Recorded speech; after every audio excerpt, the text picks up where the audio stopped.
রামপুরাম নামের ছোট্ট সাজানো এক গ্রামের সহজ সরল মেয়ে দেবিকা। তার পরিবার এই গ্রামের নাম করা ব্রাহ্মণ পরিবার, তাই ছোটবেলা থেকেই তাকে নানা বাধা নিষেধ মেনে বড় হতে হয়েছে। তাই পরিবারের বিরুদ্ধে কোনো সিদ্ধান্ত নেওয়ার সাহস তার কখনোই হয়নি। তার জীবনের বাকি সিদ্ধান্তের মতোই বিয়ের সিদ্ধান্তও তার বাবাই নেয়। ছেলেকে দেবিকার তেমন একটা পছন্দ না হলেও বাবার কথা রাখতে সে বিয়েতে রাজি হয়ে যায়। সব ভালোই চলছিল, কিন্তু দেবিকার এঙ্গেজমেন্টের পরের দিনই তার জীবনে আসে রাজকুমারের মতো দেখতে এক ছেলে। আর এক পলকেই দেবিকার এই ধরাবাঁধা জীবন একদম বদলে যায়। এরপরেই তার জীবনে নেমে আসে ভয়ানক এক বিপদ। কে এই ছেলে? সে কেনই বা হঠাৎ দেবিকার জীবনে আসলো? তবে দেবিকা জানেই না সে যার প্রেমে পড়েছে সেই ছেলে কয়েক বছর আগেই মারা গেছে। তার মানে সে যার প্রেমে পড়েছে সে একটা আত্মা। তবে এত মানুষ থাকতে দেবিকা কেন এই আত্মাকে দেখতে পায়? সাধারণ এক ভালোবাসার গল্প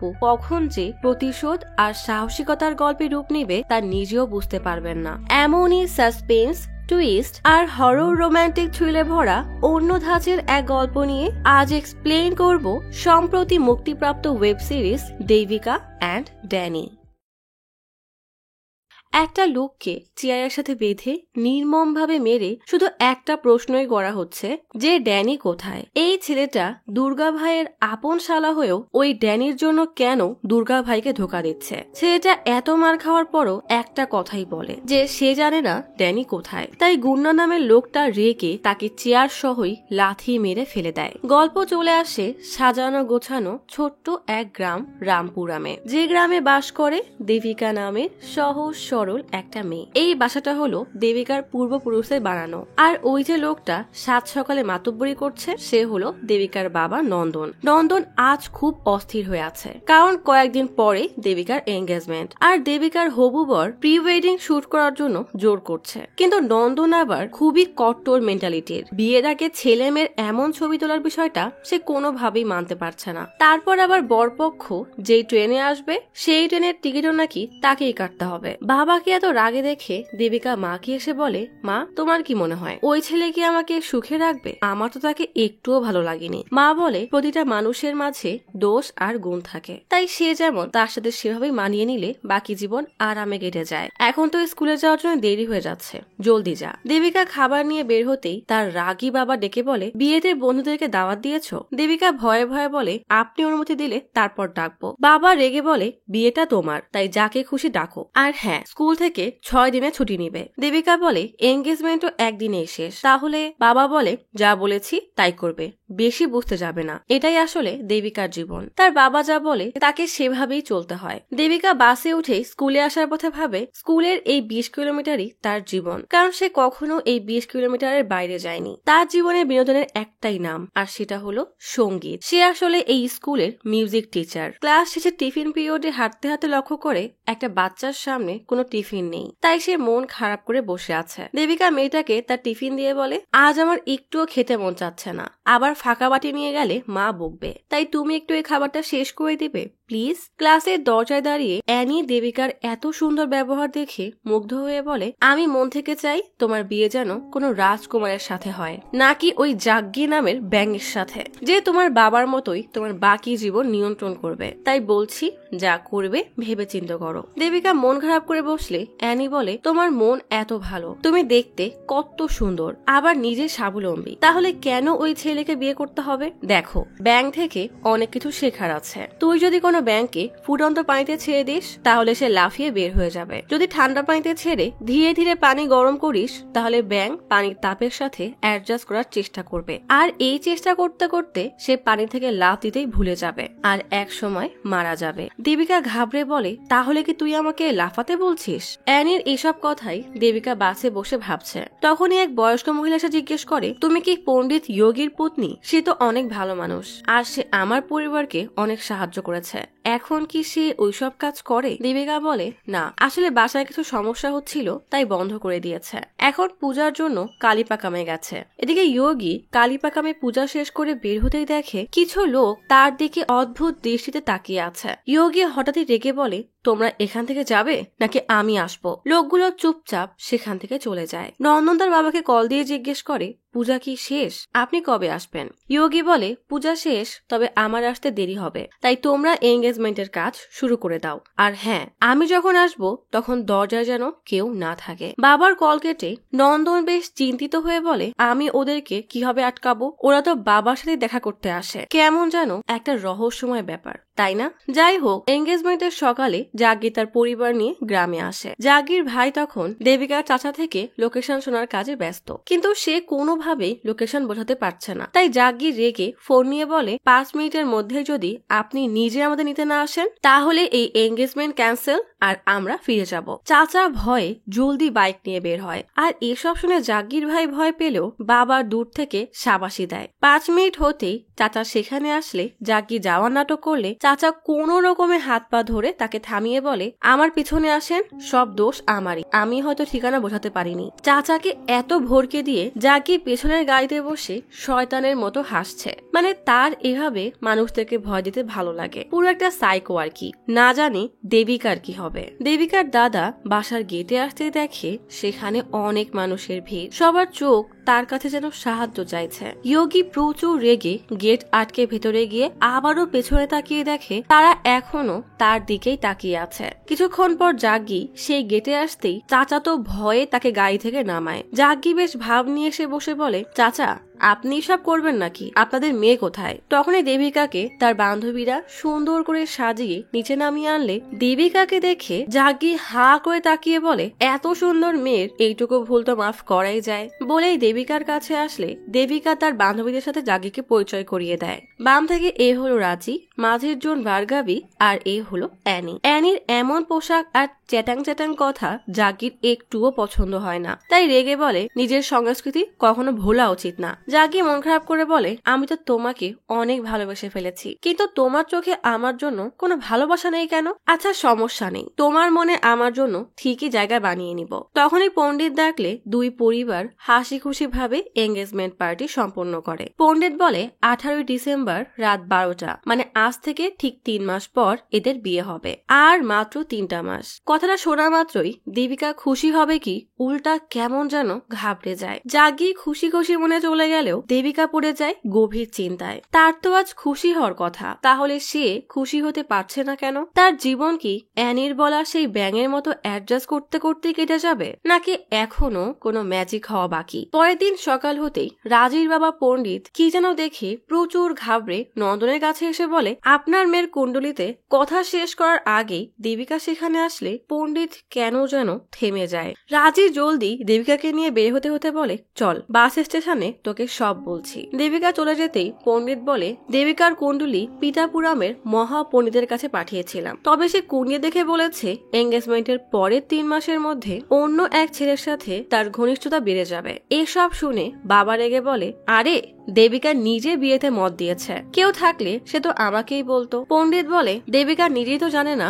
তার জীবনে কেউ আসবে। এই কথা শুনে বাবা চোখ বড় বড় করে তাকিয়ে থাকে। এদিকে রাজি থেকে সব শুনে দেবিকা হেসে বলে, এদের কথায় মনে হচ্ছে কে যেন আমাকে খুঁজতে খুঁজতে এখানে আসবে। কথাটা বলা মাত্রই হঠাৎ আবহাওয়া একদম বদলে যায়। চারিপাশে মিষ্টি ঠান্ডা বাতাস বইতে শুরু হয়। দেবিকা বলে, এখন বৃষ্টি হলে কত ভালো হতো। রাজি বলে, এই কড়া রোদে বৃষ্টি হবে নাকি? তুই কি পাগল হয়ে গেছিস? হঠাৎই আকাশে কালো মেঘে ভরে যায়। চোখের পলকেই মুষলধারে বৃষ্টি শুরু হয়ে যায়। দুইজন দৌড়ে বাস স্ট্যান্ডে আসতেই দেখে বাস চলে যাচ্ছে। দেবিকা বলে, এই বাসটা যদি আমার জন্য ফিরে আসতো কতই না ভালো হতো। হঠাৎ বাসও থেমে যায়। দুজনকে অবাক করে বাস পিছিয়েও আসে। দুই বান্ধবী বৃষ্টিতে খুনসুটি করতে করতে স্কুলে পৌঁছে যায়। দেবিকা এত বৃষ্টি দেখে বলে, একটা ছাতা হলে ভালো হতো। তখনই কন্ডাক্টর একটা ছাতা দিয়ে বলে, কাল আপনারা এক স্টুডেন্ট ভুলে রেখে গেছে, আজ মনে করে দিয়ে দিবেন। দেবিকা ছাতা নিয়ে খুশি মনে নামতেই রাজি বলে, আজ আর কিছু চাস না যেন, মনে হচ্ছে পুরো প্রকৃতি তোর কথা শুনছে। দেবিকা মজা করে বলে, তোর বাবার অনুমান যেন সত্যি হয়, তাহলে আমার জীবনে কিছু ব্যতিক্রম তো হবে। বলেই হাসতে হাসতে স্কুলের গেটে আসে। হঠাৎ এক সুরেলা কণ্ঠ তার নাম ধরে রাখতেই দেবিকা অবাক হয়ে তাকিয়ে দেখে সাদা শার্টে একটা ছেলে দাঁড়ানো, দেখতে কোনো রাজকুমারের থেকে কম না। ছেলেটা মিষ্টি এক হাসি দিয়ে বলে তার নাম ড্যানি। এদিকে চেয়ারে বাঁধা রক্তাক্ত সে ছেলেটা বলে, ড্যানি, আজ তোর জন্য আমাকে মরতে হবে। কে এই ড্যানি? তার সাথে এই ছেলের কি সম্পর্ক? আর দেবিকার জীবনেই বা সে কেন এলো? এই সব প্রশ্নের উত্তর পেতে ডুব দিতে হবে গল্পের গভীরে। দুর্গা প্রচুর রেগে তার শালার দিকে তাকিয়ে আছে। গুন্না আর বাকিরা মিলে তার থেকে সত্যি বের করার জন্য অনেক মারছে। ভাইকে এভাবে মার খেতে দেখে দুর্গার স্ত্রী দেবী এসে সবাইকে থামিয়ে শিবার কাছে এসে বলে, তোমাকে কে মেরেছে আমাকে বলো। শিবা কান্না করতে করতে বলে, আমি নিজের বোনের জামাইকে কেন ধোকা দিব? ড্যানিকে আমার বন্ধু ভেবেছিলাম, কিন্তু সে আমাকে ধোকা দিয়েছে। ড্যানি যেখানে থাকুক না কেন, আমি তাকে খুঁজে প্রমাণ করেই ছাড়বো যে আমি বেঈমান না। এসব দেখে গুন্না দুর্গাকে বলে, আমাদের কি ওর কথায় বিশ্বাস করা উচিত? দুর্গা বলে, আমি যখন শিবার বোনকে 10 বছর আগে লাভ লেটার দিয়েছিলাম, তখন শিবা আমার বাসায় এসে চিৎকার করে বলেছিল দুর্গাকে এখনই বাইরে বেরিয়ে আসো। এরপর আমাকে দেখতে হাতে চাকু ফেলে বলেছিল, আমি আমার বোনের সাথে তোমার বিয়ে দিয়ে দিব, শুধু আমাকে নিজের ডান হাত বানিয়ে রেখো। আগে ড্যানিকে খুঁজে বের করো, তারপর একে দেখবো। গুন্না ড্যানিকে ধরার প্ল্যান বানানোর জন্য সবাইকে ভেতরে ডাকে। শিবা তখনও উঠানে বসে কান্না করছে। এদিকে ড্যানি দেবিকাকে বলে, শুনেছি আপনি এই স্কুলের গানের টিচার। দেবিকা বলে, হ্যাঁ, কিন্তু আপনি কে? ড্যানি বলে, আমি এই স্কুলের পুরনো স্টুডেন্ট, এখন হায়দ্রাবাদে থাকি। ভাবলাম ফিরে যাওয়ার আগে স্কুল থেকে ঘুরে যাই। আমার মিউজিক ক্লাস অনেক ভালো লাগতো, তাই আমি আপনাকে খুঁজছিলাম। আমার মা অনেক ভালো গান গাইতো, কিন্তু আমি গাইতে পারি না।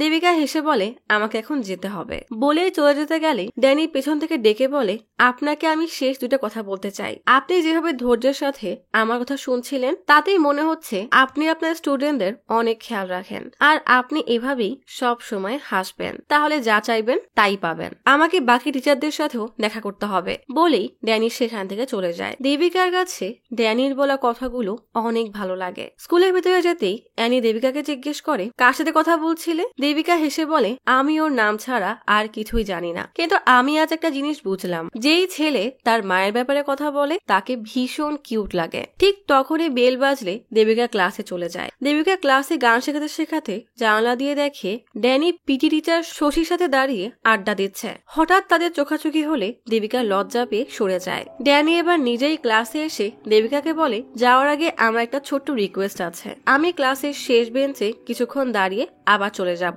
কাউকে ডিস্টার্ব করব না। দেবিকা একটু ভেবে ড্যানিকে ভেতরে আসতে বলে। এদিকে বাচ্চারা দেবিকাকে গান গাওয়ার জন্য জোর করতে থাকলে দেবিকা তার সুরেলা কণ্ঠে একটা গান শোনায়। দেবিকার গান ড্যানির বেশ ভালো লাগে। গানের মাঝেই ড্যানি দেবিকা থেকে বিদায় নিয়ে চলে যায়। পরের দিনে স্কুলে যাওয়ার সময় দেবিকা ভাবতে থাকে, আমার ড্যানিকে দেখতে ইচ্ছা করছে। এসব ভাবতে ভাবতেই বাসে উঠে বসে। ঠিক তখনই এক ট্রাকে করে ড্যানি কিছু জিনিস নিয়ে স্কুলের দিকে যাচ্ছে। বাসের পাশে আসতেই ড্যানি দেবিকাকে দেখে জোরে জোরে ডাকতে ডাকতে বলে, কাল আপনি এত সুন্দর করে গান করেছেন যে বলার কোনো ভাষা নেই। দেবিকা লজ্জা পেয়ে ড্যানিকে থামতে ইশারা করে। ড্যানি বলে, ঠিক আছে, স্কুলে দেখা হবে। বলেই স্কুলের দিকে যেতে থাকে। বাস থেকে নামতেই দেবিকা দেখে ড্যানি তার জন্য দাঁড়িয়ে আছে। দেবিকা ইশারা করে ড্যানিকে একটু আড়ালে নিয়ে গিয়ে বলে, এভাবে রাস্তায় আমার নাম ধরে চিল্লাচ্ছিলেন কেন?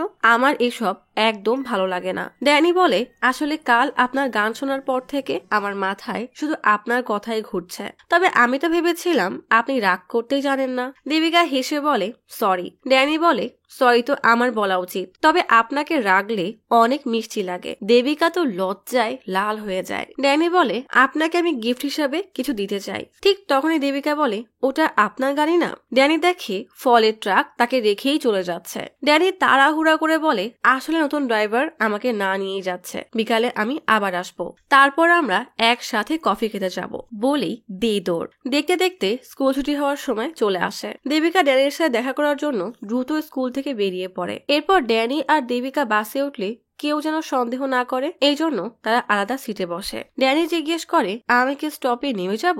দেবিকা ফোনে কথা বলার ভান করে ড্যানিকে বলে, আমি নামা পর্যন্ত থাকেন। ড্যানি খুশি হয়ে বলে, তার মানে আপনি যান, আমি আপনার সাথে থাকি। বাস থেকে নেমে দেবিকা জিজ্ঞেস করে, তোমার এখানে কে থাকে? ড্যানি বলে, আমার দাদি থাকে, তবে সে অসুস্থ, তাই প্রায় আমাকে এখানে আসতে হয়। তুমি তো ইয়োগী দাদার পুতনি, তাই না? দাদিদার অনেক গল্প বলতো। দেবিকা বলে, আমাকে এখন যেতে হবে। বলেই যেতে গিয়েও আবার পিছনে ঘুরে বলে, তুমি হায়দ্রাবাদ কবে ফিরে যাবে? ড্যানি বলে, আমার একটা জরুরি কাজ আছে, সেটা শেষ হলেই চলে যাব। দেবিকা বলে, যাওয়ার আগে আমার সাথে স্কুলে দেখা করবে, সাথে তোমার গিফটও দিয়ে দিও। বলেই দেবিকা খুশি হয়ে বাসার দিকে যায়। এরপর থেকে দেবিকা আর ড্যানি প্রায় দেখা করে। দুজন একসাথে জাদু মাখা সময় কাটাতে থাকে। আজ স্কুল ছুটির দিন, তাও ড্যানির সাথে দেখা করার জন্য দেবিকা স্কুলে যাওয়ার নাম করে বাসা থেকে বের হয়েছে। দেবিকা ড্যানিকে বলে, তোমার সাথে কফি খাওয়ার চক্করে আজ ভুলেই গিয়েছিলাম যে স্কুল ছুটি। ড্যানি বলে, তাহলে কফি খেতে যাওয়া যাক। দুজনেই রাস্তা থেকে হাঁটতে থাকে।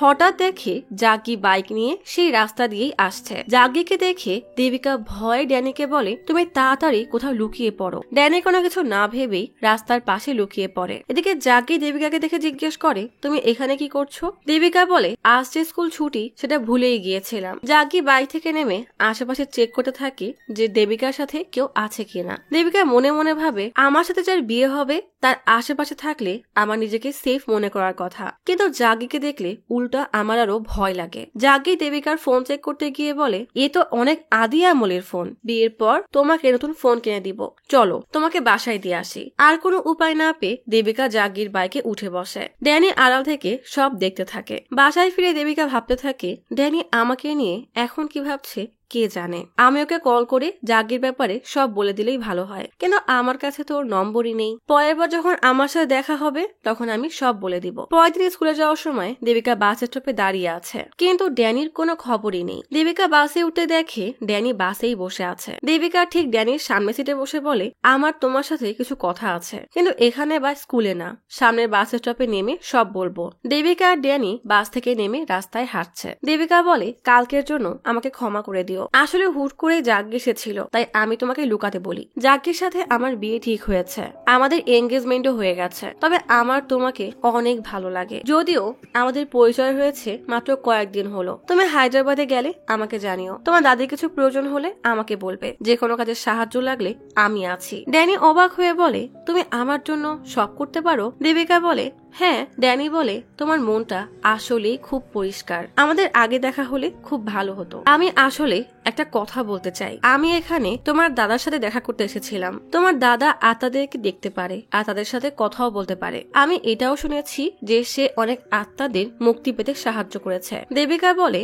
তবে দাদা এখন আর এসব কাজ করে না, তবে সে এখনো আত্মাদেরকে দেখতে পায়। সমস্যা নেই, আমি তোমার হয়ে দাদার সাথে অবশ্যই কথা বলবো। ড্যানি বলে, সে আমাকে সাহায্য করবে না। দেবিকা বলে, কিন্তু সে ছাড়া আর কারোরই তো আত্মা দেখার শক্তি নেই। ড্যানি বলে, এই শক্তি তো বংশ পরম্পরায় কারো না কারোর কাছে যেতেই পারে, হয়তোবা তার ছেলে বা তার পুতনির কাছে সেই শক্তি আছে। তুমি নিজেই তো আত্মাদের দেখতে পাও। দেবিকা হেসে বলে, একদমই না, তুমি এত বিশ্বাস নিয়ে কিভাবে বলছো? ড্যানি বলে, কারণ আমি মারা গেছি, তাও তুমি আমাকে দেখতে পাচ্ছ। দেবিকা হতবাক হয়ে বলে, এসব কি বলছো? দেবিকাকে বিশ্বাস করানোর জন্য ড্যানি চলন্ত ট্রাকের সামনে দাঁড়িয়ে পড়ে। দেবিকা ভয়ে চোখ কান বন্ধ করে নেয়, কিন্তু ট্রাক ড্যানিকে ভেদ করে চলে যায়। তার কিছুই হয় না, কারণ ড্যানি অনেক আগেই মারা গেছে, কেউ তাকে নির্মম ভাবে খুন করেছে। ড্যানিকে একদম সুস্থ স্বাভাবিক দেখে দেবিকা হতবাক হয়ে তাকিয়ে থাকে। দেবিকা বাসায় ফিরে দাদাকে কিছু না বললেও বাসার ভেতরে অশুভ সংকেত দেখে দাদা ঠিকই আজ করতে পারে, তবে সে এই সংকেতের কারণ বুঝতে পারছিল না, তাই পুরো বাড়িকে মন্ত্র দিয়ে ঘিরে ফেলার সিদ্ধান্ত নেয়। সবাই তার আত্মা দেখতে পাওয়ার শক্তিকে আশীর্বাদ ভাবলেও ইয়োগী সেই শক্তিকে অভিশাপ মনে করে। দেবিকা মনে মনে ভাবতে থাকে, ড্যানি আবার কোনো দুষ্টু আত্মা না তো? পরের দিন স্কুলে জাগি দেবিকার জন্য অপেক্ষা করছে। বেল বাজতেই জাগি লুকিয়ে পড়ে, কারণ দেবিকা টিচার্স রুমে আসার সময় হয়ে গেছে। ভার্গাবী অবাক হয়ে জিজ্ঞেস করে, লুকাচ্ছেন কেন? জাগি লাজুক হাসি দিয়ে বলে, আমাকে তো জানতে হবে দেবিকা আমার পিঠ পিছে আমাকে নিয়ে কি কি ভাবে। এদিকে অ্যানি আর দেবিকা টিচার্স রুমে রুমের দিকে ফিরতে ফিরতে বলে, আদিত্য সিং এর গান শোনোনি? শুধু এক সপ্তাহ তার গান শোনো, তুমি তো একদম তার প্রেমেই পড়ে যাবে। এইসব শুনে জাগ্গি তো রাগে ফুঁসছে। সে মনে করেছে আদিত্য সিং তাদের আশেপাশের কেউ। দেবিকা বিরক্ত হয়ে বলে, ঠিক আছে, আমি চেষ্টা করে দেখবো। ভার্গবী দুজনকে ইশারায় নানাভাবে বোঝানোর চেষ্টা করে যে জাগ্গি আলমারির পেছনে লুকানো, কিন্তু তারা বোঝেই না। অ্যানি বলে, তুমি এসব বুঝবে না, বুঝেছো? জাগ্গি আর সহ্য করতে না পেরে আড়াল থেকে বেরিয়ে বলে, আমি বুঝবো তো। দেবিকা ভয়ে মাথা নিচু করে ফেলে। জাগ্গি রেগে বলে, আজ এইসব শিখছে, কাল তো রাস্তায় একা একাই ঘুরছিল। আর অ্যানি, খবরদার ওকে তোমার মতো বানিও না। বলেই দেবিকাকে নিয়ে বের হয়ে বলে, ওই পেতনির থেকে তুমি দূরে থাকবে। বাড়িতে দেবিকা মন মরা হয়ে বসে আছে। রাজি কফি নিয়ে আসলে দেবিকা মুখের উপরে মানা করে দেয়। রাজি অবাক হয়ে বলে, কফির জন্য মানা করে দিয়েছে মানে নিশ্চয়ই কোনো গন্ডগোল আছে। আঙ্কেল কিছু বলেছে বা স্কুলে কিছু হয়েছে নাকি জাগ্গি কিছু বলেছে? দেবিকা বিরক্ত হয়ে বলে, এই সব ওই ড্যানির দোষ। রাজি হতবাক হয়ে জিজ্ঞেস করে, এই ড্যানি আবার কে? দেবিকা বলে, প্রমিস করো কাউকে বলবে না। ড্যানির সাথে আমার স্কুলে দেখা হয়েছিল। এরপর দেবিকা রাজিকে পুরো কাহিনী বলে। এইসব শুনে রাজি ভয়ে কাঁপতে কাঁপতে জিজ্ঞেস করে, তুমি অনেক ভয় পেয়ে গিয়েছিলে তাই না? দেবিকা বলে, আমি তো উল্টো ড্যানিকে বকে দিয়েছি। দেবিকা ড্যানিকে জিজ্ঞেস করে, তুমি যে ওই দিন পিটি মাস্টারের সাথে দাঁড়িয়েছিলে? ড্যানি বলে, আরে আমি তো তার ফোনের মেসেজ পড়ে হাসছিলাম। সে বুঝতেও পারেনি যে আমি তার পাশেই দাঁড়িয়ে আছি। আমি অপেক্ষা করছিলাম কখন তুমি আমাকে দেখতে পাবে। এরপর আমি দ্রুত ক্লাসরুমে চলে আসি। দেবিকা রেগে জিজ্ঞেস করে, তাহলে সেদিন যে ট্রাকে করে বাসের পাশে আসলে সেই ট্রাক ড্রাইভারের কি হলো? ড্যানি বলে, সে তো আমাকে দেখতেই পায় না, এই জন্যই তো সবসময় আমাকে রেখেই চলে যায়। ছোট থেকে শুনে এসেছি যে আত্মাদের আলাদা দুনিয়া থাকে। আসলেই এখানে আমার মতো অনেকে আছে যাদের শুধু তুমি আর তোমার দাদা দেখতে পাও। আমার বিশ্বাস তুমি বাকি আত্মাদেরকেও দেখতে পাবে। দেবিকা ধমক দিয়ে বলে, তুমি কি ভালো কিছু বলতে পারো না নাকি? বলেই দেবিকা রেগে চলে যেতে গেলে ড্যানি দেবিকার সামনে এসে বলে, আমার তোমার সাহায্যের দরকার। তুমি বলেছিলে তুমি আমাকে সাহায্য করবে। দেবিকা বলে, আমি কোনো ধোকাবাজ ভূতকে সাহায্য করি না। ড্যানি বলে, আমি ধোকাবাজ না, আমি তো তোমার দাদার সাথে দেখা করতে এসেছিলাম, কিন্তু সে তো আমাকে তার আশেপাশে ঘেঁষতেও দিচ্ছে না। মানে যোগী গেটে ওই আত্মাদের সাথে ড্যানিকেও দেখেছিল। ড্যানি বলে, যখন আমি সব আশা ছেড়ে দিয়েছিলাম তখন আমার তোমার সাথে দেখা হয়। আসলে সেদিন আমি যখন বাসের সামনে দাঁড়িয়েছিলাম তুমি এসে আমাকে হঠাৎ সরতে বললে। তখন আমি বুঝতে পারলাম যে তুমি আমাকে দেখতে পাচ্ছ।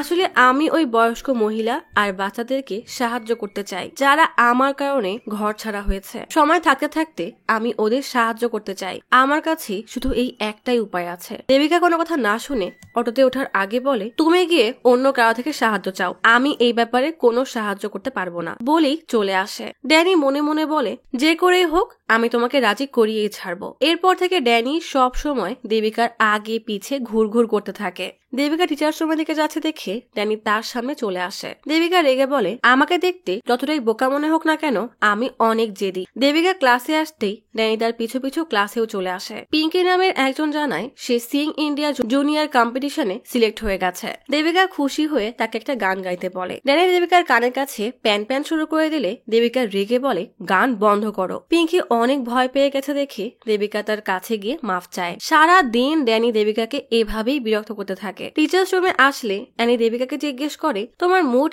এত খারাপ হয়ে আছে কেন? দেবিকা দেখে ড্যানি পিটি টিচার মানে শশীর পাশে বসে আছে। দেবিকা কোনো উত্তর না দিয়ে মুখ ফুলিয়েই বসে থাকে। ড্যানি বলে, তুমি যদি শশী কুমারের ওয়াইফের নাম জিজ্ঞেস করো তাহলে 1 ঘন্টার জন্য আমি তোমাকে বিরক্ত করব না। দেবিকা শশীকে জিজ্ঞেস করে, আপনার স্ত্রীর নাম কি? শশী বলে, কাসুরি। ড্যানি দেবিকাকে জিজ্ঞেস করতে বলে, তাহলে এই ভানুমতিকে? দেবিকা ভানুমতির কথা জিজ্ঞেস করলে শশী ভয়ে লাফ দিয়ে দাঁড়িয়ে বলে, প্লিজ এই ব্যাপারে কাউকে কিচ্ছু বলবে না, আমার পরিবার আছে। অ্যানি জিজ্ঞেস করে, এই ভানুমতি আবার কে? শশী বলে, আর যাকে বলুন না কেন একে বলবেন না। এদিকে ড্যানি ঝামেলা পাকিয়ে নাচতে নাচতে সেখান থেকে চলে যায়। অ্যানি দেবিকাকে বলে, আমাকে বলবে না? ঠিক আছে। দেবিকা বলে, আমি সত্যি জানি না। অ্যানি রাগ করে সেখান থেকে চলে যায়। শশী এবার দেবিকাকে জিজ্ঞেস করে, তুমি ভানুমতির ব্যাপারে কি জানো? দেবিকা বলে, সত্যি কিছু জানি না। শশী কুমার খুশি হয়ে চলে যায়। ড্যানি রুমে এসে দেবিকাকে সরি বলে, কিন্তু দেবিকা রাগে ফুঁসতে থাকে। সব শুনে রাজি বলে, সে এখন কোথায়? দেবিকা বলে, একদম তোর পাশেই দাঁড়িয়ে আছে। রাজীব ভয়ে দেবিকার কাছে এসে বলে নিজের দাদা আত্মা ভাগানোর পূজা করছে, এরপরও তার ধারে কাছেও ঘেঁষতে পারবে না। ড্যানি অবাক হয়ে দেবিকাকে জিজ্ঞেস করে কিসের পূজা, এরপর কি তুমি আমাকে আর দেখতে পাবে না? আমার সত্যি তোমার সাহায্যের দরকার। ড্যানি কান্না করতে করতে বলে আমার কথা শোনো, অনেকগুলো বাচ্চার জীবনের ব্যাপার, তোমার একটু সাহায্য ওদের জীবন বাঁচিয়ে দিবে। দেবিকার মন নরম হয়ে যায়। রাজি দেবিকাকে নিয়ে নিচে যেতে থাকে। ততক্ষণে অনেক দেরি হয়ে গেছে। দেবিকা সরি ছাড়া আর কিছুই বলতে পারে না। দেবিকা এসে পূজায় বসে। দেবিকা দেখে গেটের বাইরে ড্যানির আত্মা দাঁড়িয়ে আছে। ড্যানি উধাও হতে হতে ভাবে সে এক বৃদ্ধ মহিলাকে কথা দিয়েছিল যে সে তার জমি ফিরিয়ে দিবে, কিন্তু এখন তা আর সম্ভব না। দেবিকা মন খারাপ করে দেখে ড্যানির আত্মা উধাও হয়ে গেছে। দাদা পূজা করে দেবিকার হাতে রক্ষা কবচ বেঁধে দিয়ে বলে বিয়ে না হওয়া পর্যন্ত এটা খুলবে না। আমি বাদ্রীনাথে যাব, তাই আমি না আসা পর্যন্ত নিজের খেয়াল রাখবে। দাদা চলে গেলে দেবিকা ছাদে দাঁড়িয়ে চিন্তা করতে থাকে এই রক্ষা কবচের জন্য ড্যানি আমার থেকে দূরে সরে গেছে। মনে হচ্ছে বড় কোনো ভুল করে ফেলেছি। রাজি দেবিকাকে এমন চিন্তায় দেখে জিজ্ঞেস করে ওই ড্যানি তোকে ডিস্টার্ব করে, এটা তোর পরিবারের সবার জানা উচিত। দেবিকা বলে আমি ড্যানির উপরে রাগছিলাম কারণ সে আমাকে মিথ্যা বলেছিল, কিন্তু আমি ওকে কোনোভাবেই ভুলতে পারছি না। একবার এক বৃদ্ধ মহিলার কথা বলেছিল, তখন অনিচ্ছাকৃতভাবে যে অন্যায় হয়েছিল সেটাকে ঠিক করতে চায়। আমার ওকে না বলাটা উচিত হয়নি। রাজি বলে এমন কি হয়েছে যে ড্যানির তোর সাহায্যের দরকার? আসলে ড্যানি বলেছিল আমার বাবা মা নেই, দাদি আমাকে লালন পালন করেছিল। দাদি মারা যাওয়ার পর এক বাসে চড়ে বসি, সেই বাস আমাকে হায়দ্রাবাদ নামিয়ে দেয়। থাকার জন্য মাথার উপরে ছাদ ছিল না, না ছিল খাওয়ার জন্য খাবার। অসহায়ের মতো রাস্তায় রাস্তায় ঘুরে বেড়াতাম। মানুষের ধিক্কার নিয়ে কখনো এখানে তো কখনো ওখানে ঘুরে বেড়ানো লাগতো। কেউ খাবার কেড়ে নিত তো কেউ রাস্তায় ঘুমাতেও দিত না। অনাথদের জন্য এই দুনিয়া খুবই নিষ্ঠুর। এত কষ্ট সহ্য করতে না পেরে ড্যানি আত্মহত্যা করতে গেলে দুর্গা ড্যানিকে বাঁচার একটা পথ দেখায়। বাসায় নিয়ে এসে তাকে ছোটখাটো কাজ করাতো। একদিন ড্যানিকে ডেকে হাতে বন্দুক দিয়ে এক লোককে গুলি করতে বলে। অবশ ড্যানি তাকে গুলি করে মেরে ফেলে। এরপর থেকেই সে মাফিয়া গ্যাংয়ে জয়েন হয়। দুর্গা ড্যানিকে নিজের পরিবার ভাবতো বলে ড্যানি দুর্গার কথা মতো সব কাজ করত। সব বেশ ভালোই চলছিল যতক্ষণ এসব অন্যায় বড়লোক দুর্নীতিবাজদের সাথে হচ্ছিল। কিন্তু যখন সেই অন্যায় 60 বছর বয়সী গায়ত্রী আম্মা নামের এক মহিলার সাথে শুরু হয়, তখন আমি আর মানতে পারিনি। গায়ত্রী আম্মা পুরো পরিবারকে হারিয়ে অসংখ্য অনাথ বাচ্চাদেরকে অ্যাডপ্ট করে। তার যা ছিল সব ওই বাচ্চাদের দেখাশোনায় খরচ করত। সে কখনোই কারোর সাথে খারাপ ব্যবহার করত না, কিন্তু একদিন তার সাথে অনেক খারাপ কিছু হয়। তার জন্য অন্য কেউ না, বরং আমিই দায়ী। দুর্গা আমাকে বলে সিটি সেন্টারে একটা জায়গা দেখেছি, সেই জায়গাটা দরকার। দুর্গার অন্ধভক্ত ড্যানি বলে আপনি শুধু একবার হুকুম করেন, বাকিটা আমি সামলে নিব।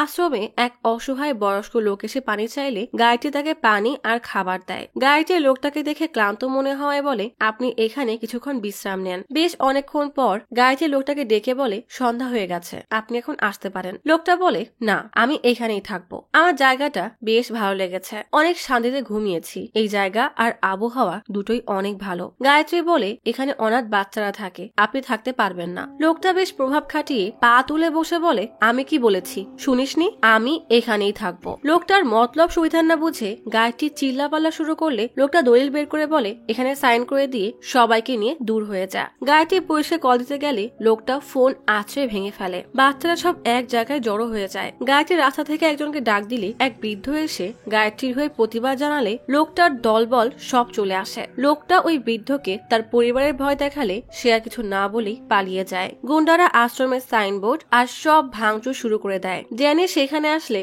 সাইনবোর্ডে অনাথ আশ্রমের নাম দেখে তার নিজের ছোটবেলার কথা মনে পড়ে যায়। ড্যানি খেয়াল করে তার লোক এক বাচ্চার কাছ থেকে খাবার কেড়ে নিচ্ছে, যেমনটা ছোটবেলায় ড্যানির থেকে কেড়ে নেওয়া হয়েছিল। ড্যানি রেগে তাকে কষে এক চড় মেরে প্লেট দিতে বলে। গুন্ডা এসে ড্যানিকে বলে ভাই যা বলেছে শুধু তাই কর। গায়ত্রী এই আশ্রমের দখল ছাড়াতে থানায়ও যায়, কিন্তু দুর্গা পুলিশকে টাকা খাইয়ে রেখেছিল, তাই এসবে কিছুই হয় না। গায়ত্রী নিঃস্ব হয়ে ফিরে আসলে গুন্ডারা তার অসহায়ত্বের মজা নিতে থাকে। রাতে বাচ্চাদের ঠিকমতো ঘুমাতেও দেয় না, মেয়েদেরকে ভয়ে ভয়ে রাখে। নিরীহ বাচ্চাদের আশ্রমকে তাদের নেশার আড্ডাখানা বানিয়ে ফেলে। ড্যানি কিছুই করতে পারে না। উকিল আসলে তাকেও ভয় দেখিয়ে তাড়িয়ে দেয়। অনাথ বাচ্চাদের সাথে অন্যায় হতে দেখে ড্যানির বারবার তার নিজের অতীতের কথা মনে পড়ে যাচ্ছিল। না পেরে দুর্গাকে কল দিয়ে বলে এসব ঠিক হচ্ছে না, এরা আবারও অনাথ হয়ে যাবে। দুর্গা বলে ঠিক আছে আমি আসছি। দুর্গা এসে তার লোকদেরকে মেরে বলে এটা একটা মন্দির, তোরা এই জায়গাকে কি বানিয়ে রেখেছিস, এখনই ক্ষমা চা। সবাই ক্ষমা চাইলে দুর্গা সব গুন্ডাদেরকে বলে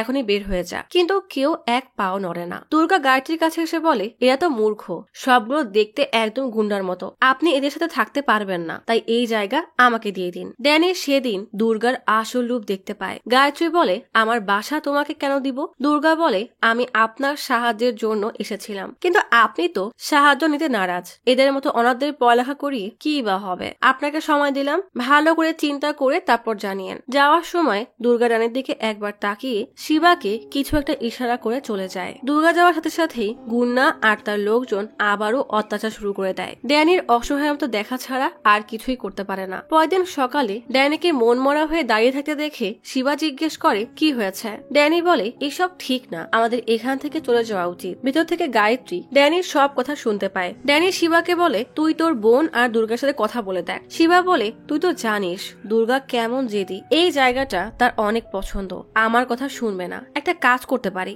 আগে গায়ত্রী থেকে সাইন নেই, তারপর আমি আমার বোনের সাথে কথা বলবো। ড্যানি বলে এই প্ল্যান কাজ করবে না। শিবা বলে করবে, আমি আমার দুলাভাইকে চিনি আর তুই তো আমার প্রাণপ্রিয় বন্ধু। ড্যানি রাজি হয়ে বলে তোর উপর কিন্তু বিশ্বাস করলাম। মন্দিরের দরজায় বসে গায়ত্রী কান্না করছে। ড্যানি এসে বলে আপনার সম্পর্কে 1 মাস আগে কিছুই জানতাম না, আপনাকে দেখে আমার দাদির কথা মনে পড়ে যাচ্ছে, তাই ছেলে হয়ে অনুরোধ করছি প্লিজ সাইন করে দেন। আমি জোর জবরদস্তি করব না, তবে চেষ্টা করব আপনার জায়গা আপনাকে ফিরিয়ে দেওয়ার। সাইন করবেন? গায়ত্রী বলে হ্যাঁ। দূর থেকে গুন্না এসব শুনে শয়তানি হাসি দেয়। গায়ত্রী বলে এটা ভেবো না যে ভয়ে সাইন করছি, আমার বাচ্চাদের ভবিষ্যৎ এখন তোমার হাতে। ড্যানি বলে চিন্তা করবেন না, আমি খুব দ্রুত আপনার জায়গা ফিরিয়ে দিব। ড্যানি তখন জানতো না এই জায়গার পরিবর্তে গায়ত্রী কোনো টাকাই পায়নি। দেবিকা বলে বাচ্চাদের কথা শুনে আমার অনেক খারাপ লাগছিল, আমার ড্যানিকে সাহায্য করা উচিত ছিল। বর্তমানে নেওয়া সিদ্ধান্ত আমাদের ভবিষ্যৎ বানায়, না হয় মুছে দেয়। আমার জীবন হাইওয়ের মতো, যেখানে আমি 5টা টোল বুথ দেখতে পাচ্ছি। এই 5টা সিদ্ধান্ত আমার জীবন বদলে দিয়েছে। সেদিন আমি টোল নম্বর 1-এ ছিলাম। সব শোনার পরে রাজি বলে এখানে আমরা কি বা করতে পারি? দেবিকা বলে আমাদের বিশ্বাস রাখতে হবে যে আমরা সব করতে পারবো। আমি সিদ্ধান্ত নিয়ে নিয়েছি, ভয়ের কোনো কারণ নেই। ভাবছি ওই ব্যাঙের মতো একটা লাফ দিব, যা হবে দেখা যাবে। দেবিকা আকাশের দিকে তাকিয়ে বলে শোনো ড্যানি, তুমি সাহায্যের জন্য এসেছিলে কারণ তোমার বিশ্বাস ছিল যে আমি তোমার সাহায্য করব। যাই হোক না কেন, যে কেউই আমার সামনে আসুক না কেন, তোমাকে ন্যায় বিচার পাইয়ে দিবই, এটা আমার ওয়াদা। তুমি আবার আমার কাছে ফিরে আসো। বলেই দাদার দেওয়া রক্ষা কবচ খুলে ড্যানির জন্য অপেক্ষা করতে থাকে। রাজি ভয়ে তার আশেপাশে তাকায়। ড্যানিকে আসতে না দেখে দেবিকা বলে জীবন ঝুঁকিতে ফেলে ওর সাহায্য করতে চাইলাম, কিন্তু সে আসলো না। ঘুমের মধ্যে দেবিকা অদ্ভুত এক স্বপ্ন দেখে। দেবিকা মনে মনে বলে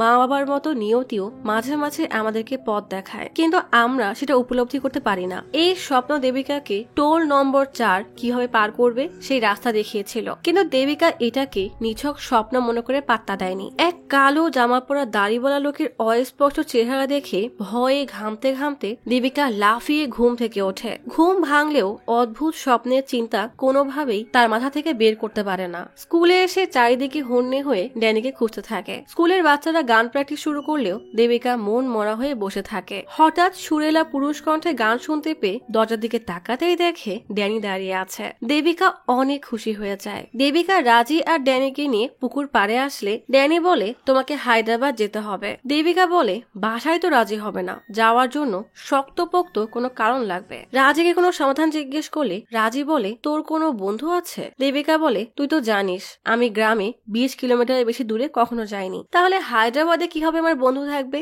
রাজি বলে তা ঠিক, কিন্তু তোর কোনো আত্মীয় কিংবা স্কুলের ইভেন্ট, প্রোগ্রাম বা ট্যুর কিছু কি আছে? দেবিকা বলে হ্যাঁ মনে পড়েছে, ইভেন্ট শো। পিঙ্কি হায়দ্রাবাদে সিঙ্গিং কম্পিটিশনে অডিশন দিতে যাবে। দেবিকা, রাজি আর ড্যানি পিঙ্কির বাসায় আসে। দরজায় নক করলে এক ছেলে দরজা খুলে এদেরকে দেখে অবাক হয়ে যায়। আসলে এই ছেলে হলো পিঙ্কির মামা সব্য।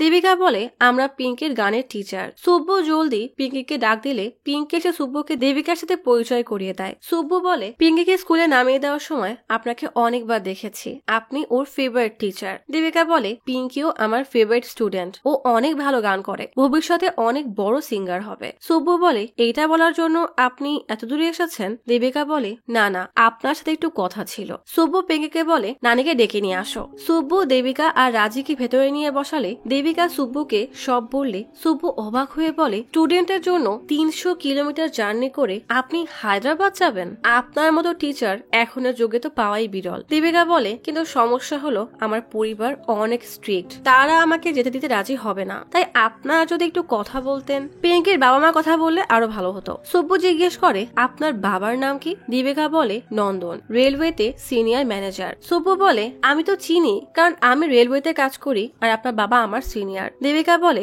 এই ট্রিপে যাওয়াটা আমার জন্য অনেক জরুরি। সুব্বু বলে, কোনো চিন্তা করবেন না, আপনি আমাদের সাথেই যাচ্ছেন, এটাই ফাইনাল। পরদিন সকালে সুব্বু এসে নন্দনের পা জড়িয়ে ধরে বলে, প্লিজ ম্যামকে যেতে দিন। চিৎকার শুনে দেবিকা বাইরে এসে দেখে সুব্বু তার বাবার পায়ে পড়ে আছে। নন্দন দেবিকাকে জিজ্ঞেস করে, ওই মেয়ে তোমার স্টুডেন্ট? দেবিকা বলে, হ্যাঁ। নন্দন জিজ্ঞেস করে, তুমি কার থেকে শুনে ওই মেয়েকে যাওয়ার ওয়াদা দিয়েছো? দেবিকা বলে, আমি তো সাহস জোগানোর জন্য বলেছিলাম। সুব্বু অনেক আকুতি মিনতি করলে নন্দন বলে, ঠিক আছে, দেখা যাবে, এখন যাও। সুব্বু চলে গেলে নন্দন বলে, বিয়ের আগে এমন অন্য পুরুষের সাথে যাওয়াটা ঠিক হবে না, তার মানে দেবিকার বাবা রাজি না। দেবিকা চিন্তায় পড়ে যায় যে সে এখন কি করবে। সবসময় বাবার অনুমতি নিয়ে মায়ের সাথে পরামর্শ করে সে জীবনে সব কাজ করেছে, কিন্তু এবার দেবিকা নিজেই সিদ্ধান্ত নিয়ে নেয়। ব্যাগ গোছাতে গোছাতে সুব্বুকে কল দিয়ে বলে, আমি বের হচ্ছি। সুব্বু জিজ্ঞেস করে, আপনার বাবা কি মন পরিবর্তন করেছে? দেবিকা বলে, না, আমার জীবনের সিদ্ধান্ত আমি নিজেই নিয়েছি। সুব্বু বলে, ঠিক আছে, আমি গ্রামের বাইরের রাস্তায় অপেক্ষা করব। দেবিকা ব্যাগ গুছিয়ে বাসা থেকে পালিয়ে যায়। মানে দেবিকা তার মনের বাধা অর্থাৎ 2 নম্বর টোল পার করে ফেলেছে। রাজে স্কুটিতে করে দেবিকাকে নিয়ে যায়। পথে রাজে জিজ্ঞেস করে, তুই তো প্রতিবেশীর বাসায়ও না বলে যাস না, আর এখন অন্য শহরে যাচ্ছিস? আর একবার চিন্তা করে দেখ। দেবিকা বলে, 4 দিনের জন্য যাচ্ছি, তুই সামনে নিস, ইমার্জেন্সি হলে সুব্বুর ফোনে কল দিস, আমার ফোন বন্ধ রাখবো। তুই এমন ভাব করবি যেন কিছুই জানিস না। রাজি বলে, তোর বাবা জানলে আমাকে তো মেরেই ফেলবে। দেবিকা বলে, আরে আমি তো নিজেই ভয়ে ভয়ে আছি। সুব্বুর কাছে পৌঁছানোর পর দেবিকা রাজি থেকে বিদায় নিয়ে গাড়িতে ওঠে। সুব্বু শুভ কাজ করার আগে মন্ত্র পড়ে নারকেল ফাটিয়ে নেয় যেন কোনো ঝামেলা না হয়। সুব্বু গাড়ি স্টার্ট দিলেই দেবিকা আশেপাশে ড্যানিকে না দেখে ড্যানি ড্যানি বলে ডাকতে থাকে। ড্যানি গাড়ির উপর থেকে বলে, আরে আমি আছি। দেবিকা যেন প্রাণ ফিরে পায়। সুব্বু জিজ্ঞেস করে, এই ড্যানি আবার কে? দেবিকা বলে, আমার পুরনো এক বন্ধু, মনে হলো এখানে কোথাও আছে। এভাবেই সুব্বুকে বোকা বানিয়ে হায়দ্রাবাদের উদ্দেশ্যে রওনা হয়। এই প্রথম পরিবার ছাড়া দেবিকা একা কোথাও যাচ্ছে। জীবনের প্রথম 20 কিলোমিটারের সীমা ভেঙে সে অনেক আনন্দে আছে। সুব্বু দেবিকার জন্য মাঝপথে গাড়ি দাঁড় করে চিপস কিনে আনে। সুব্বুর দেবিকার প্রতি এত কেয়ার দেখে ড্যানি তার দিকে আর চোখে তাকায়। মানে ভূত হলেও কি হয়েছে,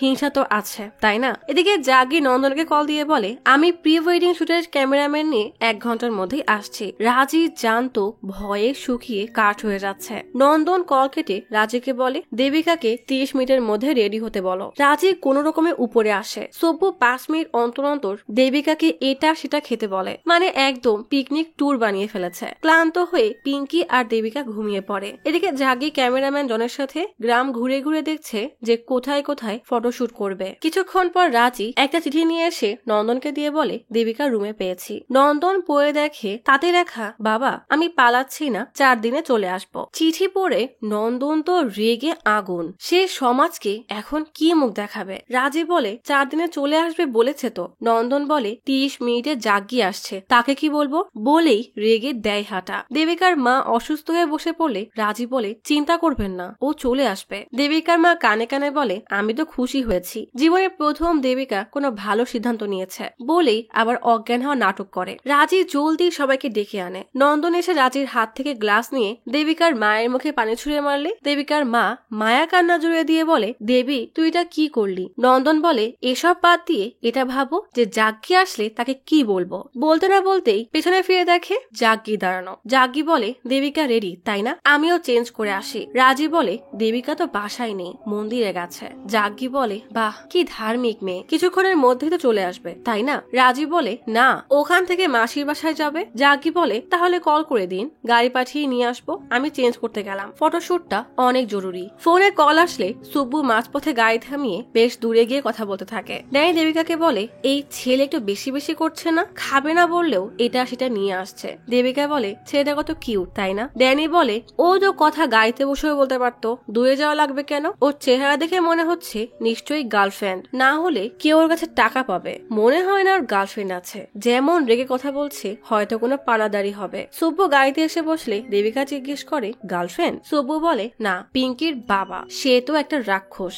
আগে আমার বোনকে জ্বালাতো, সে মারা যাওয়ার পর এখন পিঙ্কিকে জ্বালায়। আপনি বলেন, এত ছোট মানুষকে কেউ মারে? 2 বছর বয়সে ওকে মারতো, আর পিঙ্কি সারা রাত কান্না করত, একবার তো পুড়িয়েও দিয়েছিল। যেদিন আমি জানতে পারি সেদিনের পিঙ্কিকে আমার কাছে নিয়ে আসি, আমার এখনো সেদিনের কথা মনে আছে। পিঙ্কিকে দেখলেই ভয় লাগতো, চেহারা একদমই মলিন হয়ে গিয়েছিল। তখন আমার মাত্র 19 বছর বয়স ছিল, আমার মাও ঘাবড়ে গিয়েছিল, কিন্তু আমি সিদ্ধান্ত নিয়েছিলাম যাই হোক না কেন পিঙ্কিকে আর ওখানে পাঠাবো না। পিঙ্কির গল্প শুনে দেবিকার মন খারাপ হয়ে গেলে সুব্বু বলে, স্যাড স্টোরি শুনে আপনার মন খারাপ করবেন না, এসব তো হতেই থাকে। তাই দেবিকাকে বলে, আমি ওকে চিনতে ভুল করে ফেলেছি, সুব্বু তো অনেক ভালো মানুষ, দেখো ও মরার পরে সোজা স্বর্গে যাবে, আমার মতো ঘুরে বেড়াবে না। দেবিকা হেসে দিলে সুব্বু বলে, বাহ, হাসলেন তাহলে? আমি তো ভেবেছিলাম আপনার ট্রিপটাই নষ্ট করে দিয়েছি। এদিকে নন্দন জাগ্গিকে মিথ্যা বলতে চায় না, তাই তার কাছে এসে সব সত্য বলে দেয়। সব শোনার পরে জাগ্গি রেগে ভেতরে এসে এক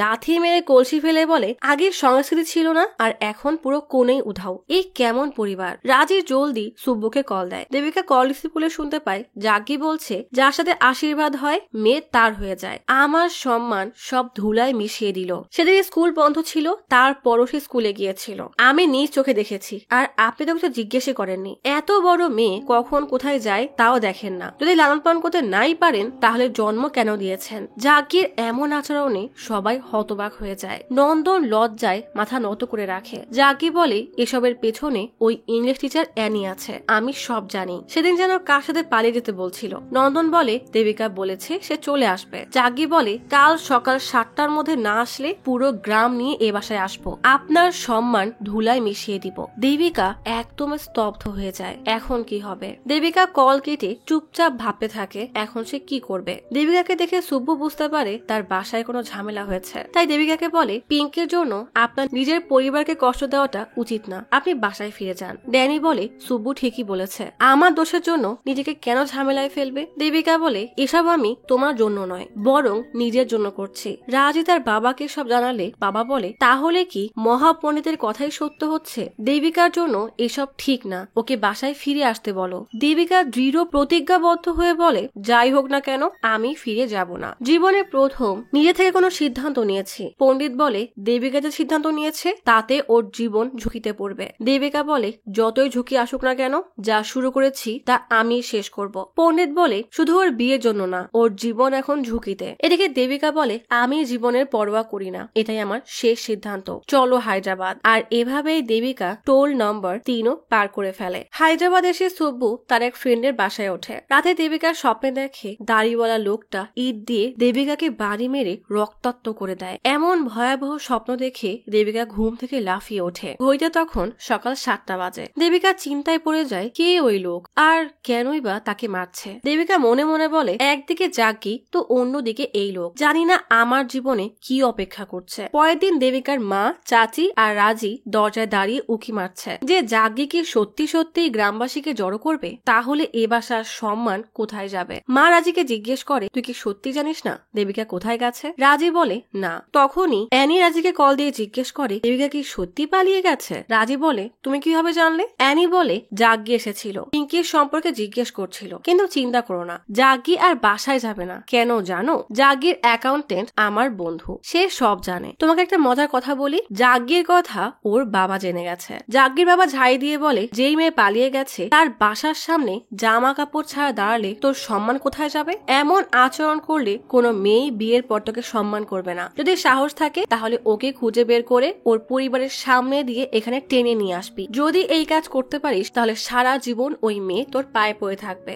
আর শোন, দেবিকাকে খুঁজে আমাকে কল দিবি, আমি ওর কান্না শুনতে চাই। টেনে হিচড়ে এখানে নিয়ে আসবি। মানে যেমন বাবা তার তেমন ছেলে। পরিবারের লোকজন চিন্তা করবে, তাই রাজি জাগ্গির ঝাড়ি খাওয়ার কথা জানালেও বাকিটুকু আর জানায় না। মা বলে, ভালোই হয়েছে, সারা রাত দেবিকা থেকে আমার বেশি চিন্তা হচ্ছিল যে জাগ্গি কি করবে। তখনই হঠাৎ বাসার সামনে একটা গাড়ি এসে দাঁড়ালে রাজি বলে, নেন আপনাদের জাগ্গি চলে এসেছে। দেবিকার মা আর চাচি চোখ বন্ধ করে নেয়। রাজি বলে, চিন্তা করার কারণ নেই, জাগ্গি পুরো জামা পরেই এসেছে। জাগ্গি দেবিকার পরিবারের সবাইকে নিয়ে হায়দ্রাবাদের উদ্দেশ্যে রওনা হয়। পথে জাগ্গি বলে, বাবা বোঝানোর পরে রাগ ভুলে দেবিকাকে নিতে যাচ্ছি। নন্দন বলে, এটা তো ভালো কথা, কথা, বড়দের পরামর্শ শুনতে হয়। জাগ্গি বলে, হ্যাঁ, আমি আপনাদের সামনেই বাবার সব কথা পালন করব। ড্যানি দেবিকাকে বলে, গায়ত্রীকে ন্যায় বিচার দেওয়ার জন্য আমাদের সেই দলিল খুঁজতে হবে যেখানে সে সাইন করেছিল। দলিল পাওয়ার পরে সেটাকে পুড়িয়ে ফেলতে হবে, তারপর তাকে না দেওয়া সেই টাকাটাও ফেরত দিতে হবে। দেবিকাকে জিজ্ঞেস করে, তুমি জানো সেই টাকা কোথায়? গল্প চলে আসে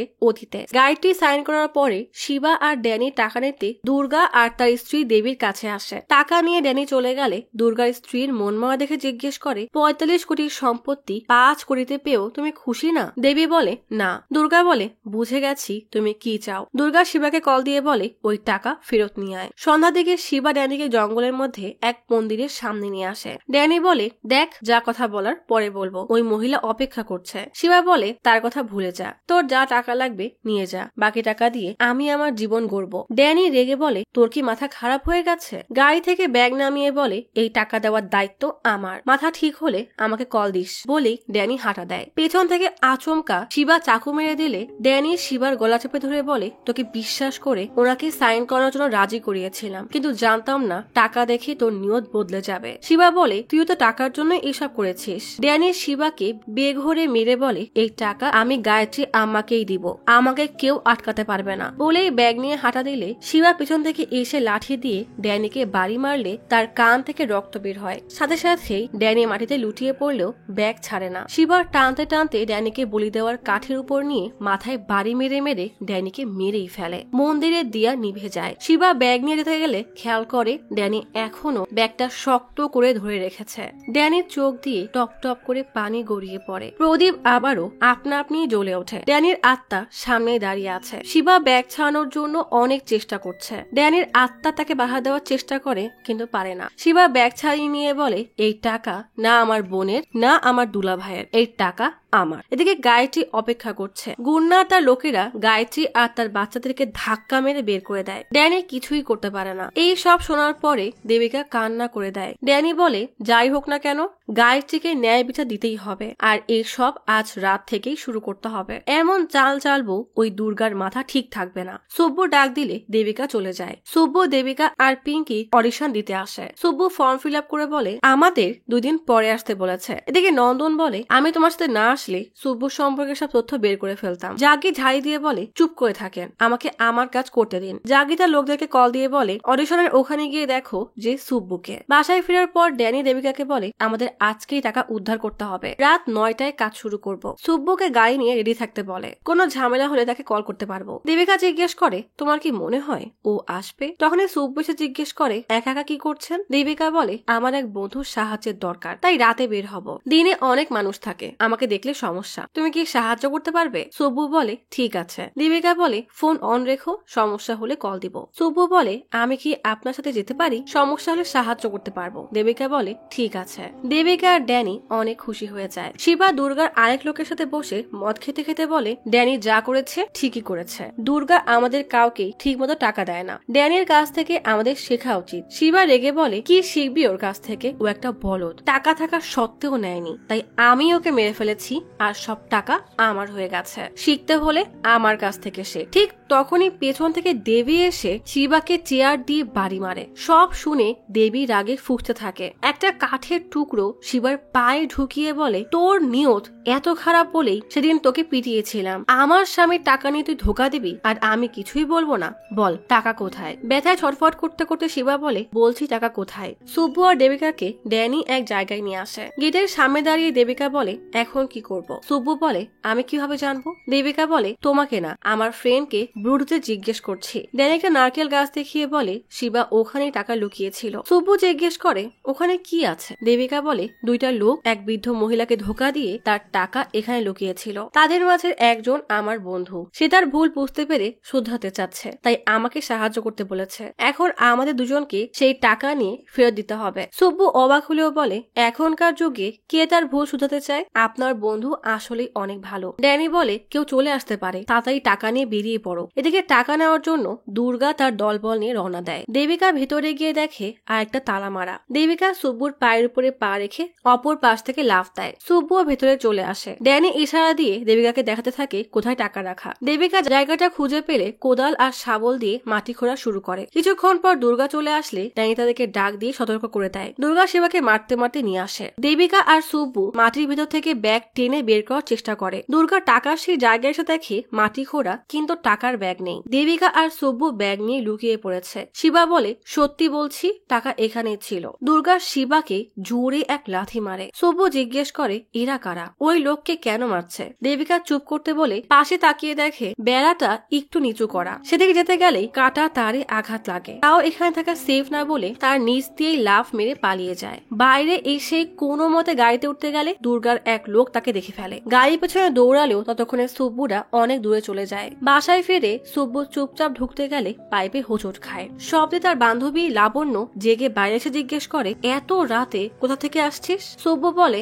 ঘুম আসছিল না তাই হাঁটতে গিয়েছিলাম। গাড়ির শব্দ পেয়ে ড্যানি নিচে তাকিয়ে দেখে জাগি এসেছে। দেবিকাকে বলে দেবিকা সুব্বুকে নিয়ে উপরে ছাদে চলে যায় আর লাবণ্যকে বলে তুমি সামনে নাও। জাগি ভেতরে আসলে লাবণ্য জিজ্ঞেস করে আপনারা কারা। জাগি কোনো উত্তর না দিয়ে তার লোকজনকে বলে খুঁজে দেখ যে ওরা কোথায় লুকিয়ে আছে। কয়জন বাসার ভিতরে আসে আর কয়জন ছাদে। লাবণ্য বলে আমার আইডি কার্ডও দেখতে পারো। এক গুন্ডা আইডি কার্ড দেখে বলে লাবণ্য তো মিডিয়ার লোক, তাই ভয়তে জাগি এসে বলে মিডিয়ার লোকের সাথে ঝামেলা না করাই ভালো। এদিকে ভয়ে দেবিকা সুব্বুর শার্ট টেনে ধরলে সুব্বুর মনেও দেবিকার জন্য প্রেমের লাড্ডু ফুটতে শুরু করে। জাগি তার লোকজনকে ডাক দিলে তারা ছাদ থেকে চলে যায়। পরের দিন সকালে ড্যানি দুর্গার ডেরায় সুব্বু আর দেবিকাকে নিয়ে এসে শিবাকে দেখিয়ে বলে কাল আমরা যে কাণ্ড ঘটিয়েছি তার জন্য সুব্বু মার খেয়েছে। একদম ঠিক হয়েছে, কারণ আমাকে এই শিবাই খুন করেছিল। দেবিকার সামনের দিকে তাকালে দুর্গাকে দেখে একদম চমকে যায়, কারণ এই তো সেই লোক যে স্বপ্নে এসে দেবিকাকে মেরেছিল। গত রাতে অন্ধকারে তাকে চিনতে পারেনি, কিন্তু এখন পরিষ্কার দেখতে পাচ্ছে। ড্যানি দেবিকাকে বলে জানো আমি এক রাত আগে স্বপ্নে দেখেছিলাম শিবা আমাকে মারছে। তখন আমি বিশ্বাস করিনি, কিন্তু স্বপ্নে যা যা দেখেছিলাম পরের দিন ঠিক তাই হয়েছিল।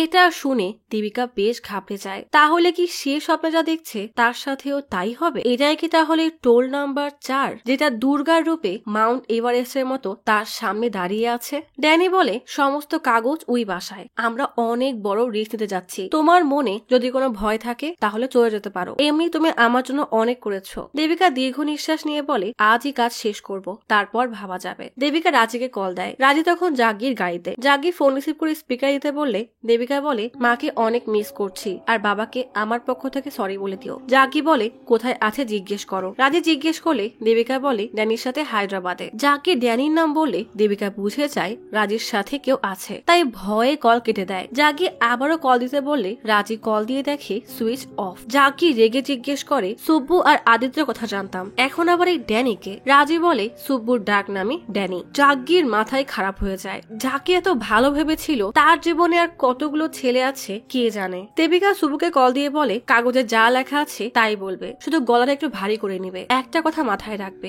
আমি এইসব একজনের ভালোর জন্য করছি। সুব্বু বলে আপনি অনেক ভালো টিচার, আপনাকে বিশ্বাস না করা আমার বোকামি হবে। সুব্বু আসলে ড্যানি হয়ে দেবী মানে শিবার বোনকে কল দিবে। প্র্যাকটিস শেষে সুব্বু দেবীকে কল দিলে দেবী বলে দেখ ড্যানি, তুই দুর্গার বিপক্ষে গিয়ে অনেক বড় ভুল করছিস। সুব্বু বলে কালকের টাকাও আমি চুরি করেছি, শুধু টাকা না গায়ত্রী আমার বাসার দলিলও চুরি করেছি, যা খুশি তাই কর। দেবীকে রাখতে দেখে দেবিকা আর ড্যানি অনেক খুশি হয়ে যায়। দেবী রেগে সিন্ধু খুলে দেখে তার দলিল জায়গা মতোই আছে। দেবী হেসে বলে মন্দির থেকে টাকা চুরি করতে পারো, কিন্তু এটা আমার বাসা, এখান থেকে দলিল কিভাবে চুরি করবে সেটা আমিও দেখবো। পাশে ড্যানির আত্মা দাঁড়ানো, সে লকারের পিন দেখে নেয়। সে দেবিকাকে নিয়ে সবার নজর এড়িয়ে ভেতরে ঢুকতে থাকে। দেবী নিচে এসে পান নিয়ে বসে পড়ে। লকারের দিকে যেতে গিয়ে দেবিকার ধাক্কা লেগে একটা ফুলদানি পড়ে যায়। দেবী এক লোককে বলে দেখ তো কিসের শব্দ। এদিকে ড্যানি দেবিকাকে লকারের পিন বললে লকার খুলে যায়। এদিকে ড্যানি দেবিকাকে লকারের পিন বললে লকার খুলে গায়ত্রীর দলিল পেয়ে যায়। লোকটা সে দেখে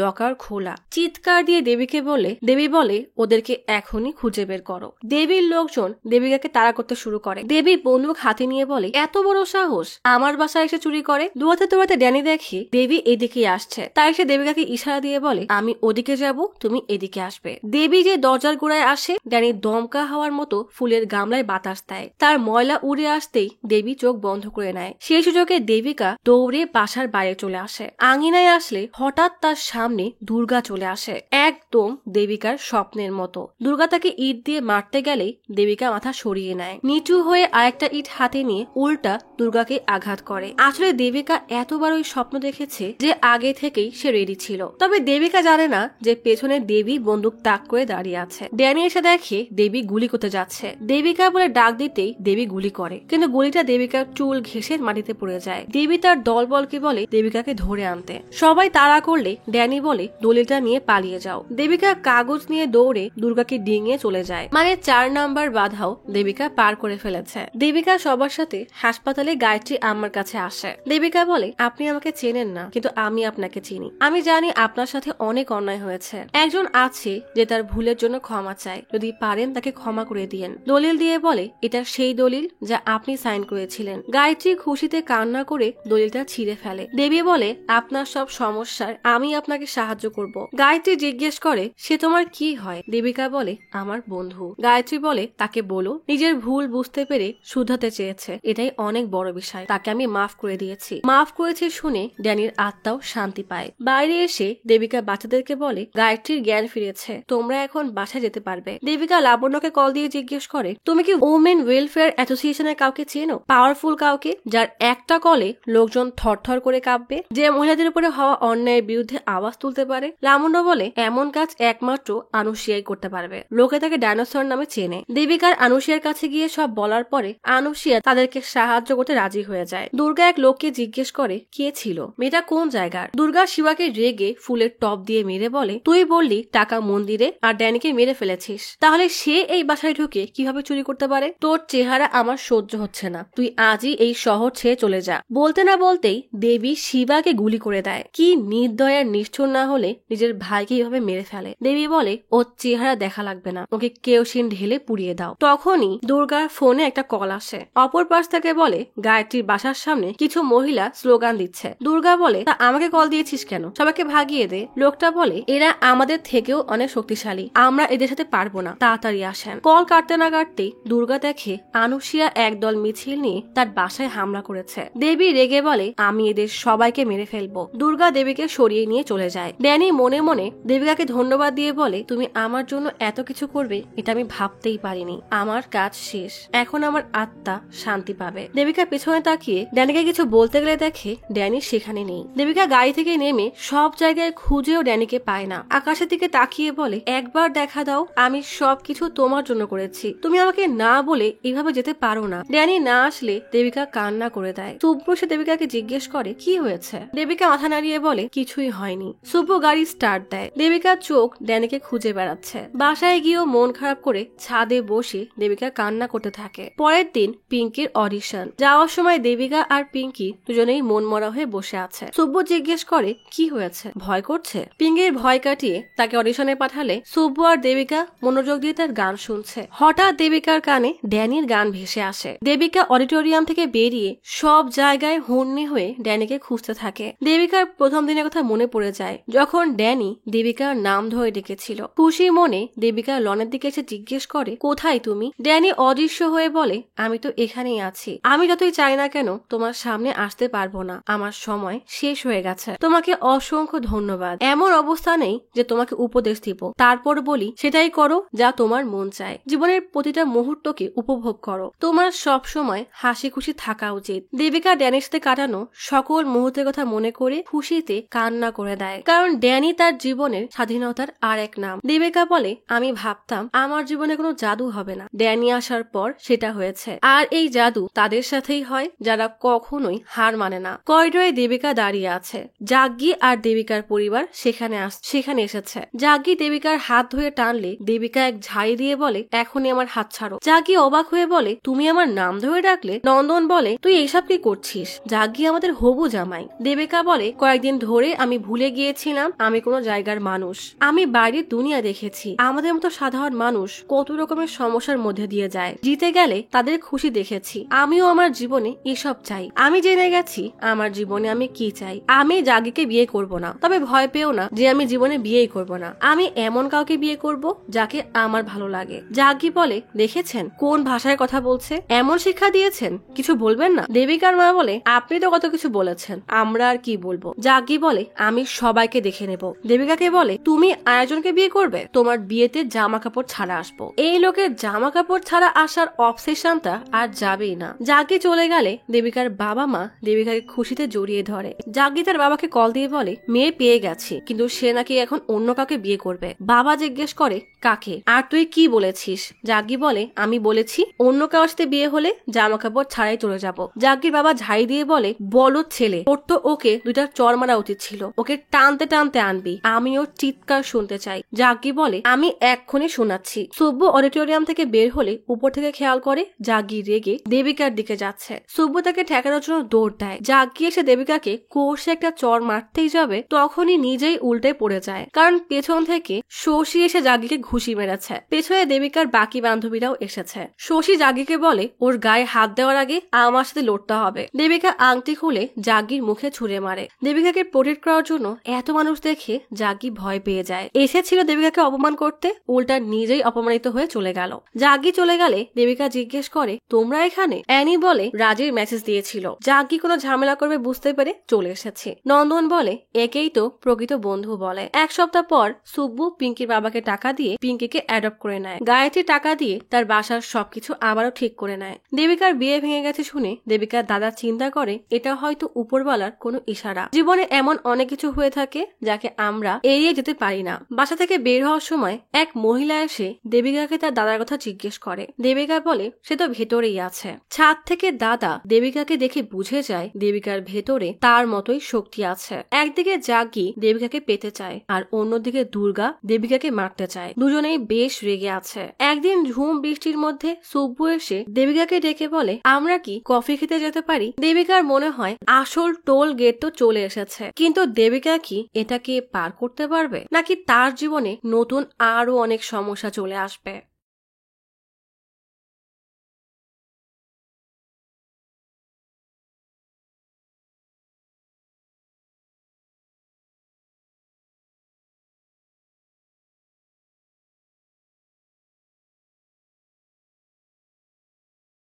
আজ তাহলে এখানেই চলে যাচ্ছি।